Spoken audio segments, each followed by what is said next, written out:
recording.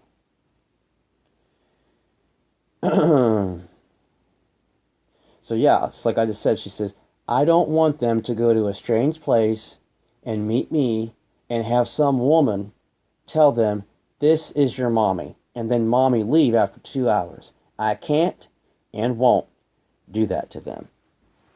And again, for the third time now, we're in the same situation where that's what she's requesting of the courts do, which will only be the fourth time that she abandons the children. And if it happens, it would only be the court's fault for allowing it to happen. And I'm telling you, if she ever speaks any words to my child, it's going to be a disservice to my child's mind, my child's heart, her even, like I have mentioned, linguistic vocabulary.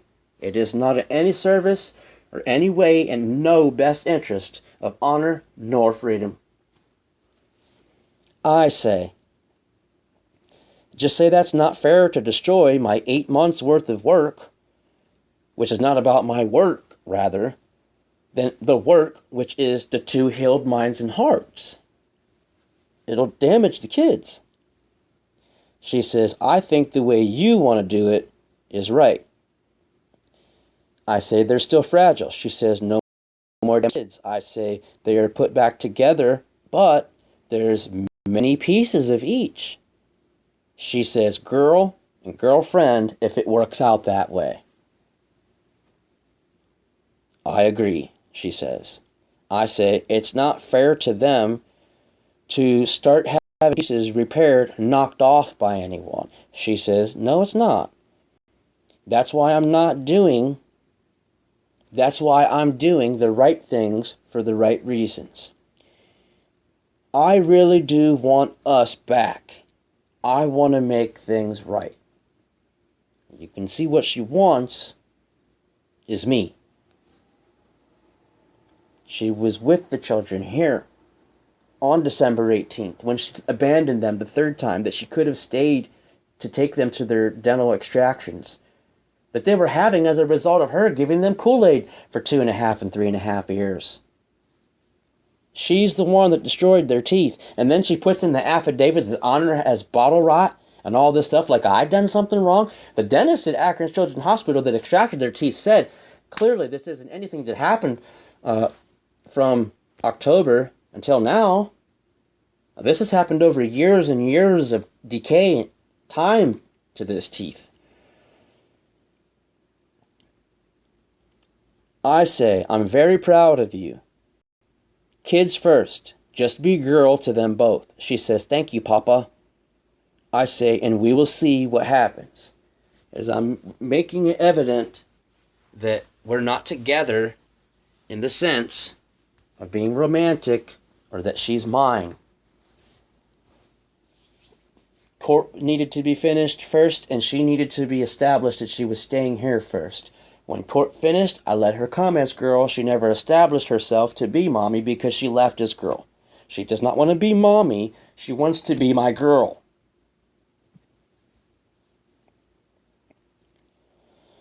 She says, I'm good with that. Okay. I say, either way, you'll be involved in the kids' lives, which is most important. And she plays along like she always does, but you can see in the end result, it's not what she means. She's just playing along. She says, yes, it is. I say, just put them first. She says, I am. I say, keep them first. She says, I will.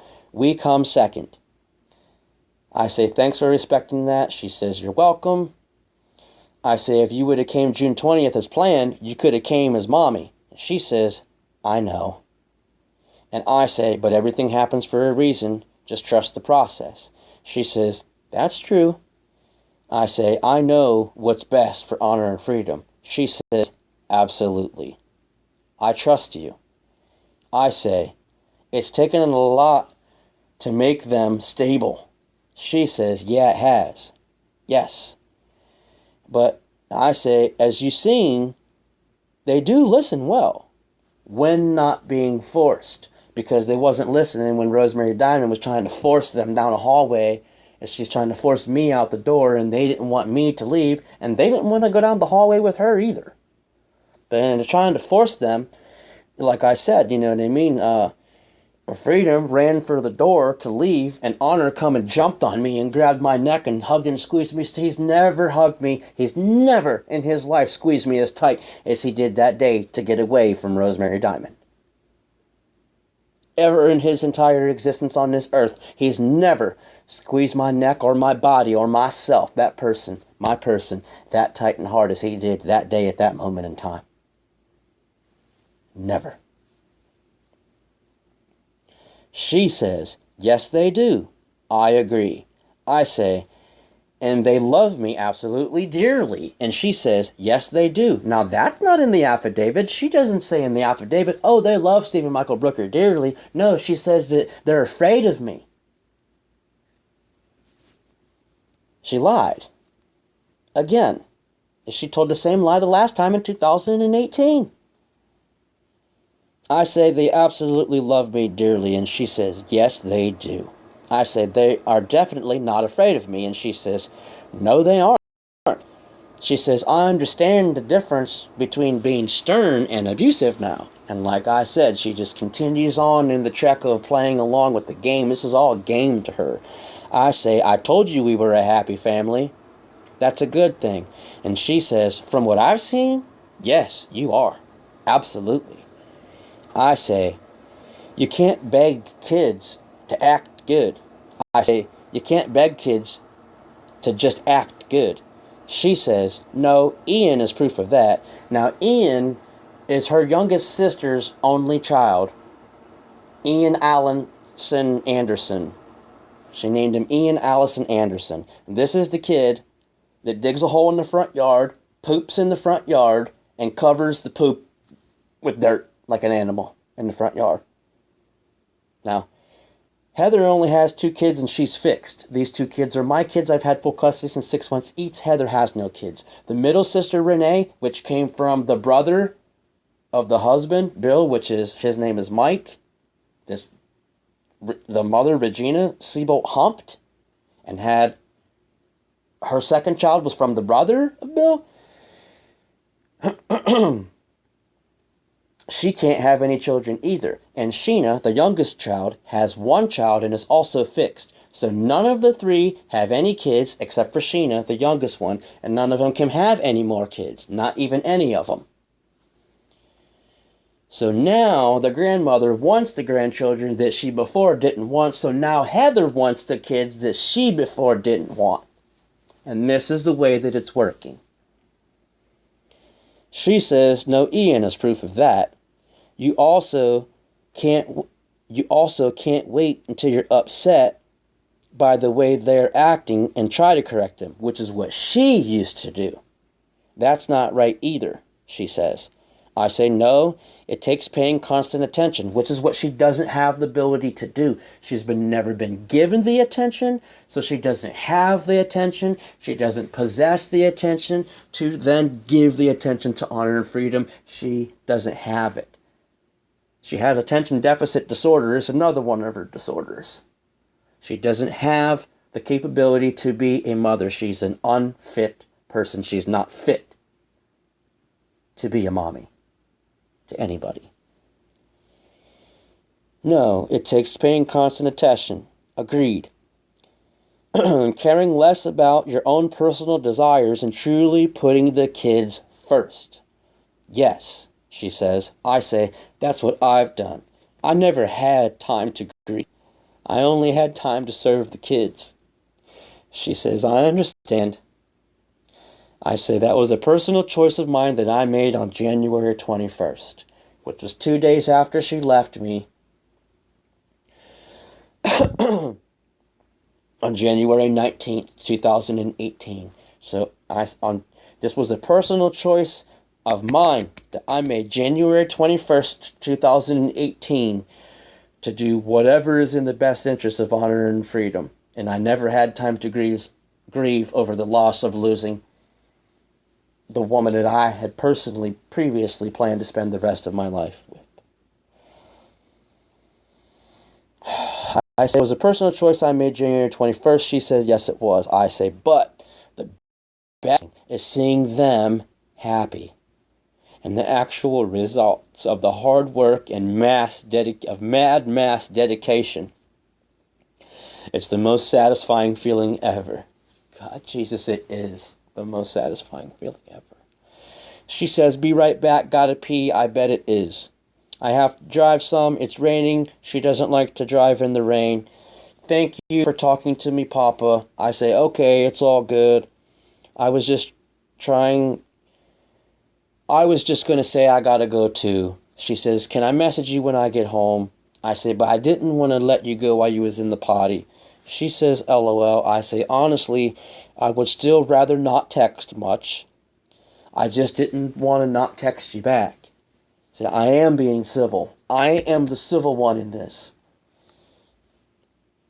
I was the civil one. I've always been the civil one. Now here comes the third war. I'm done. There is no more civility. I mean, she doesn't have any civilness in her. I'm done being civil with the evil narcissist. She says, okay. I say, it's been 8 months. Give me some time. She says, will you let me know when your lawyer calls you?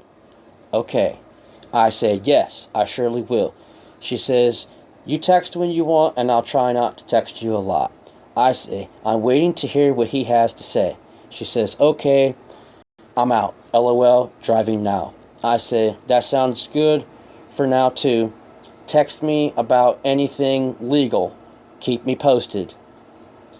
Any questions? Just ask. She says, will do. Okay. I say, TTYL. She says, yes, sir. And then she texts me hours later and says, I'm back in Welch. Just thought I'd let you know.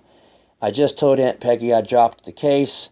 She asked me why, and I told her because it is not in the best interest of the babies. It's not in the best interest of honor nor freedom. I say, good job. She says, thank you. I say, I truly appreciate that. She says, I know you do. I told you, right things for the right reasons. I say, that's right, the truth. You see for yourself. You seen for yourself. She says, yes, I did. I say, I'm happy for you to speak the truth. It feels truly amazing being honest about things. She says, no, she's saying stuff like, we're going to get the car and put it into your name and get my name off of it now. It's relieving. I say, it's relieving being honest. She says, yes, it case. I say, well, that's good news. She says, yeah. I say, she says, I take it you didn't get the call today? I say, no, I did not. You probably don't believe it, though. Nikki, she says, Nikki said she'd call him today. I say, he will probably wait till Monday. She says, I promise you it's coming. I say, when she does it. For I said, it'll probably wait till Monday when she does it. These texts are getting broken up in between of over-texting each other back and forth. She says, Nikki tried to talk me out of dropping the case too. Talk about coaching your client. I don't think that's legal. That's what she said right here. It's the text. What she says. Nikki tried to talk me out of dropping the case too. I told her I was done. I didn't want to go through with it. I texted your mom and she hasn't texted me back. I say, she's probably outside. It's hard to say. She says, yeah. I say, well, it's busy for me here today. Being gone all day yesterday kind of got double the work. But yes, I'm grateful for yesterday and today. She says, I understand, and I'll text you later if you want. I say, and again, good job. She says, I am too. Thank you for giving me yet another chance to do the right things for the right reasons. Thank you. And so again, you can see she says here in this text right here, she says, I am too.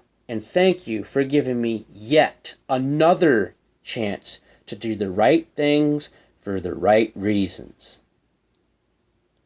See? That's exactly what I told you before. Now I'm showing you. So my question is, how could she be so grateful for me to give her another chance if she didn't leave? Clearly she left because I accepted her back when I didn't have to. If I kicked her out, I would never have to accept her back.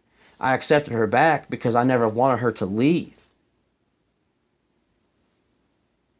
She says, thank you. I say, but yes, keep up the good work and keep me posted. You're welcome. And she says, again, you've done an amazing job with the babies and especially Honor.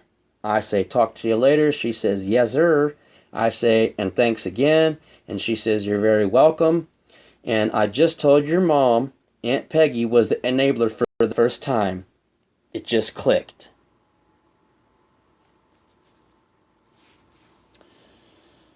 So, and just the same, and scrolling up here, I'm going to pause here in just a second and restart. But do the next text, September 28th, 2018 says, I'm going to ask you a question. Just give me the truth and don't get mad. Do you even want your kids? Oh, okay, so I know where this is going. I'll be back in just a second and to continue this on.